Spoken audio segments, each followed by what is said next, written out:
Budget 2023-24 की सबसे बड़ी ट्रांसमिशन। बोल एक मर्तबा फिर सबसे आगे।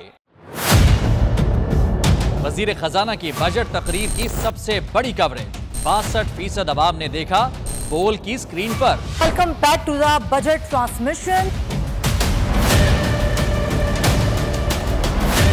सबसे बड़े पैनलिस्ट और रिपोर्टर्स की बड़ी टीम ने बजट के लम्हे लम्हे की अपडेट से किया बाखबर अपनी अवाम को। गुजरात रज़ाक में यूं कह रहा हूं कि एक तरफ ये ख्वाहिश है कि लोगों को रिलीफ दी जाए, क्योंकि इलेक्शन सिर पर है, तो कोई ऐसा बजट दे जो पॉपुलिस्ट हो। क्योंकि बोल रखता है खबर के हर पहलू पर नजर। बोल है सबसे आगे, सबसे पहले।